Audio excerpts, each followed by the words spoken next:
Hello, Professor Sid. Oh, How are you doing? Patrick Racine. How are you today? I'm doing good. Good. I wanted to do a follow-up interview on the alien DNA Right. Okay. that was found. So last time we talked about some of the differences and Between the differences and similarities structure between and function of the DNA So and DNA. now I wanted to know if you could talk to me about the differences and similarities between their replication processes. Well, are you familiar with the basic replication process in eukaryotic cells, or which in Yes. you are? All right.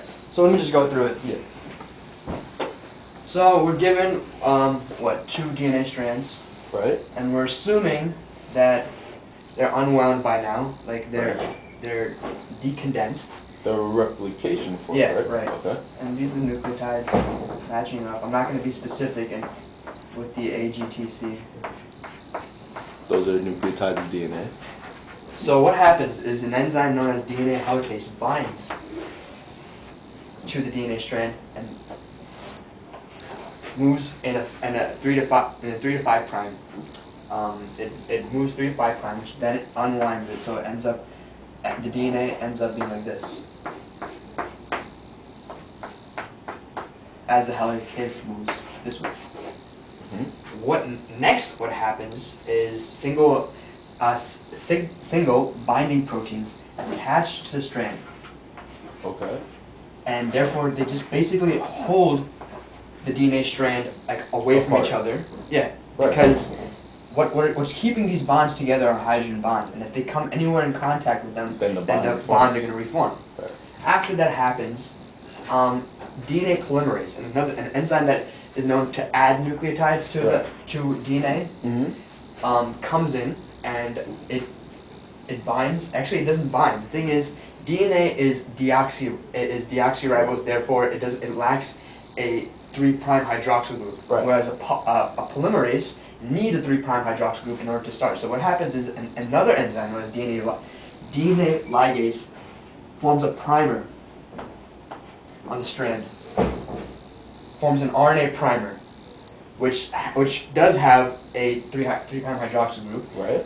And then so the DNA polymerase is able to bind and build the nucleotides. Now, if this is a DNA strand that we're building, how do you change those DNA to the RNA back to DNA? Oh well, see, in the end process, there's different DNA polymerases, by the way. This is DNA polymerase 3. Okay. DNA polymerase 1 at the end of DNA replication removes the RNA primer and builds new nucleotides. The only problem is that once it takes the hydroxyl group off, then it can't bind to any certain site. Oh, okay. All right. So therefore, leaving a gap. But that brings in telomeres, which is like protection for the DNA strands, which brings in a whole different discussion. Right. Okay. So this is the basic, overview, and as you know, 5' to 3', 3' to 5', it builds 5' to 3', and it reads 3' to 5'. Right. So since they're anti-parallel, the other strand needs to loop over. It's called a looping mechanism, in which it's seen as 5' to 3' in a way that the DNA polymerase can read and build nucleotides. Right. Which in the end results in a replicated DNA. So. Right? Okay.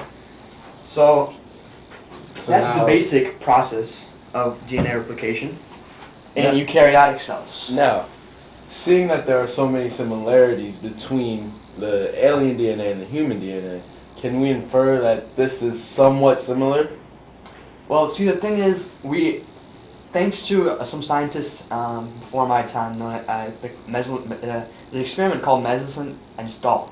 What they did was they had 3 theories, which is semi-conservative, conservative, and dispersive. What these theories said was they basically showed how DNA can replicate.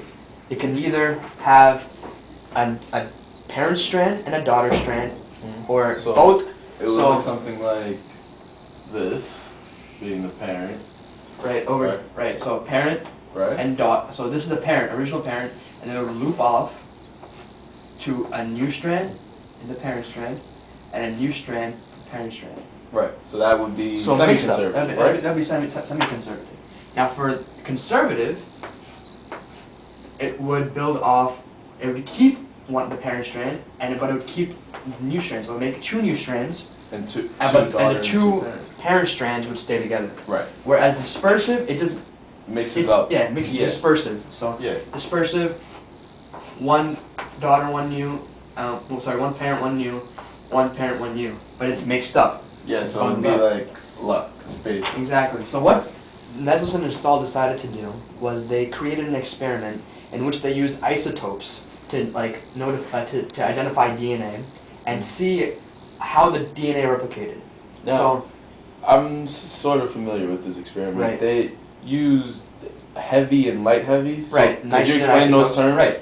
Heavy meaning it's basically more mass of Right. of the isotope. So nitrogen 15, Okay. for example, nitrogen 14. Nitrogen 15 would be the heavy, and nitrogen 14 would be the light. So what they did was that they basically let the DNA replicate in the heavy medium first and the light medium. And after observing it under basically a bright light in which they could split up the differences in light heavy and light heavy, they came to the conclusion, which is semi-conservative. Now I'm not going to go into great detail with this, but seeing that most of the characteristics, a lot of the characteristics between DNA and the alien DNA are similar.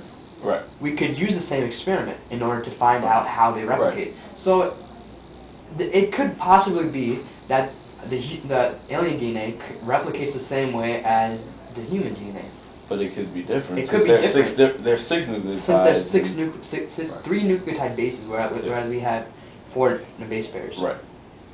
So it varies. It depends. So it could go either way. I would say, personally, it's conservative, but it could be semi-conservative. Okay. Right. Thank you. No problem.